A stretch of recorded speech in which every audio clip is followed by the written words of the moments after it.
Welcome, Juan. Nice to see you. I really appreciate you taking the time to join. Maybe for the viewers that don't know you, you want to give a quick intro to yourself, what you do, and sort of your bit of a background story of your dating life. Yeah, for sure. So my name is Juan. I live here in Denver, Colorado, in the US. I've been living here for 10 years and I'm originally from Colombia. I work as data scientist, so I'm an engineer. Basically, kind of being shy kind of guy. I wouldn't say struggling with being social too much, but always being really like friendly with women and never like being able to transition into a more intentional kind of approach in terms of dating and kind of how to approach them. I was on a scarcity mindset that might be one of the issues that I had when I was dealing with women. Okay, cool. And it's quite interesting. Like when people come to me, they go through like different journeys and different stages of their lives. And it usually starts off as maybe a bit of frustration. You're maybe trying to figure stuff out, like how to improve with women, but there's something that motivates them. Okay, like I actually need to do something here. Otherwise, it's not going to change. Like, why did you ultimately decide to seek help and not do this on your own or to do this with someone? What was kind of like that main motivator for you? Yeah, for sure. I think it's mainly like a different approach on things that I'm doing. Somebody can give me some feedback on the things that I could improve on. And I think basically, I think there's a term that we discuss a lot is comfort zone. So Yeah. once you get into that, it's hard to pushing yourself more. It's always good to find somebody who actually has been in that kind of journey before you and kind of give you some foundation of how you can expand that comfort zone. So when I met you first is that kind of like somebody who can give me the tools or at least guide me through that kind of push myself more. And I think it's about accountability as well.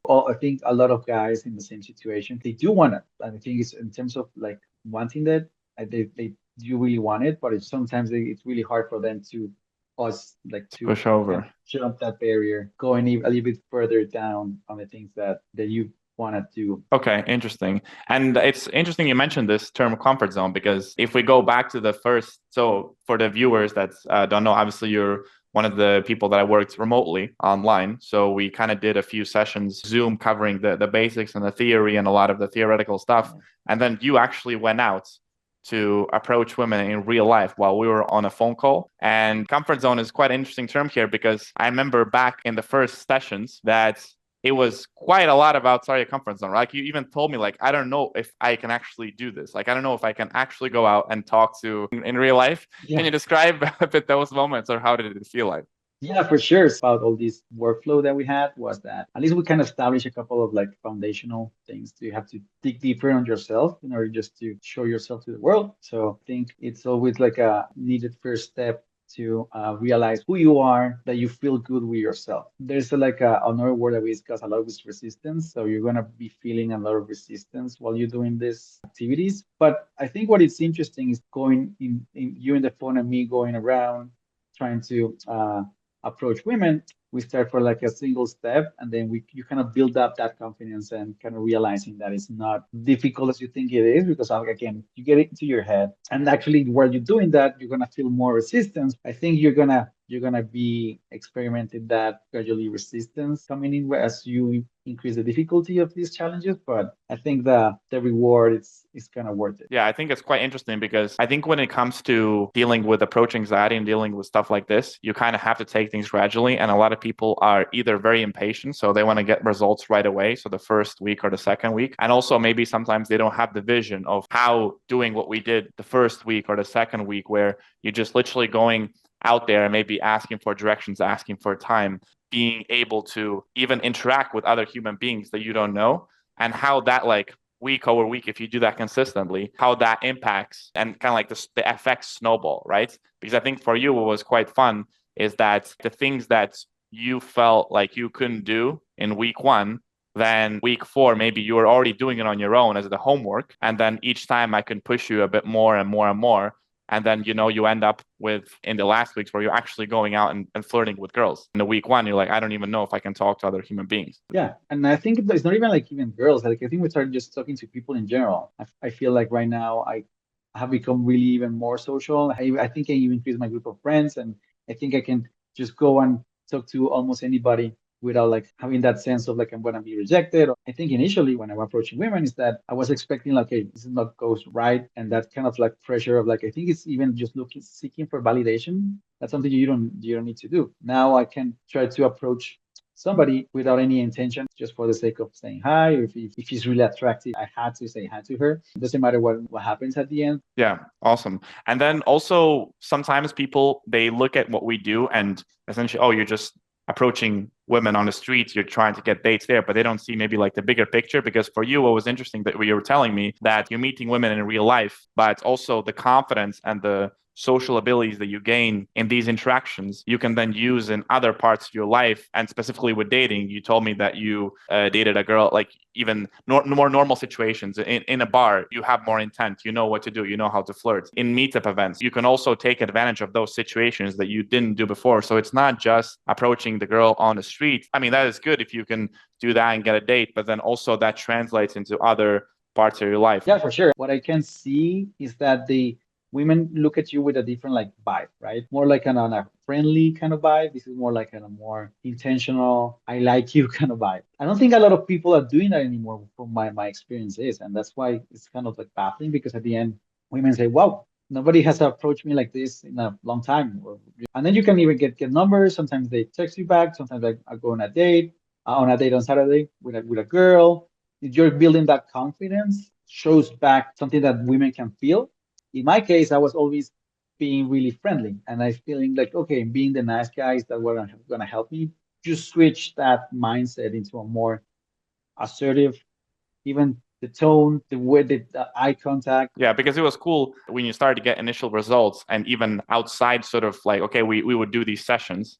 We would do like you go out and then you would text me when you were doing the homework and the week, like, hey, I went out with this girl or we met up and meet up and a lot of cool things happen. What we do here on these sessions, it also then translates into outside of your other interactions with women. I saw you also getting way more excited. It's like, oh, it's not just what we do now, it's only for these things, can implement all this stuff in any other dating situation that I have. So it's not just this, or you can look like it's a really great way to practice all this, but then you can then do that and copy that into other parts of your life.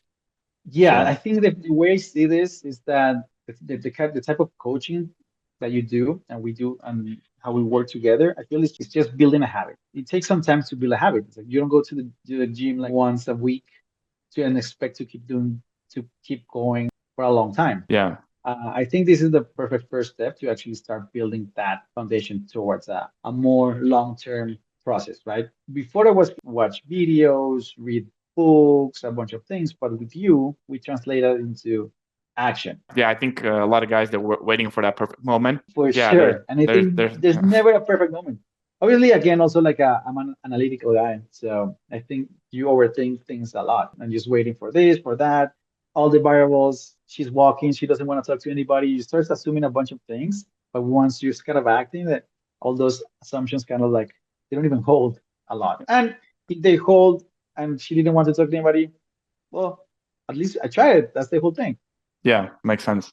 And then one of the last things I wanted to ask you, so I talk to quite a lot of guys that maybe they're more interested in this, but obviously like I am in one specific city and they say, oh, like I would love to do this, but only if it's like in person, because I don't know if it would like work online, how it would work online. I cannot see myself really getting the benefit of overcoming this challenge and approach anxiety and learning this skill if we're talking remotely. And you're one of the people that I did this remotely. I mean, you're in a different continent, in a different time zone, and we still managed to get it quite practical over the phone. How would you describe remote setup and getting the help, support, and the strategy to overcome these things and learn how to flirt? Yeah, if you're kind of like hesitant, and initially it's because I mean you want results right away, you're more impatient. But I feel like at the end, what we do together is kind of like a game plan. I don't think it involves you for you to be in person. This kind of game plan kind of like adjust to somebody who remote interaction. And I think it's more your work, right? With Hmm. somebody you're being guided, but all the bulk of the hard work it has to go from you. And I think once I got the basis from you, it was super valuable just to have you on the phone. I think what is key here for success is just establishing a game plan. It fits well. Yeah, I think when we were going out, you usually have that resistance, right? And then it's very hard to overcome that resistance on your own. And even if it's like a remote setting, I try to make this as practical as possible. When if I'm on the phone with you, I can talk over that resistance that you have. And because, if I give you that conviction that, hey, no, this is normal, I can do this. If I can do this, then you can do this, and giving you like specific steps to follow, then that actually helps. And what I've always said to even the guys that I coach in person, the biggest things that I need to know is I need to hear how they speak and what they say. Obviously, like the body language, that's important. But even through how you speak, I can already tell quite a lot of things. And even with the people that I coach in real life, I'm still listening to their phone, like the conversations anyways, we're still on the same call. So actually, there's not that much difference. What was really cool for me in this experience was that when I saw you being able to overcome your approach anxiety and me not even being there, that was like, okay, like then everyone can do this, because you couldn't approach even in the first time. And then we overcame that. And I was like pretty proud of you. That was quite a cool thing. Yeah, Juan, I appreciate your time. Yeah, it was super cool working with you. We're staying in touch. Any last words of wisdom for the viewers? Maybe like, I don't know, having some doubts, or what would you say like the main thing for you? This kind of experience helped me immensely. Always is a work in progress. If you really, really want it, I think it's a really good opportunity to start going out of your comfort zone. Like even seeking for help for these kind of things, I think it's even also going out of your comfort zone. And I think it's the first step for really good things that are going to come up in the future. Keep putting the work, keep showing up. It's something that we kind of discuss a lot, and that's just compounds in the future, and you're going to see great results. I really, Yeah, of really course. appreciate it.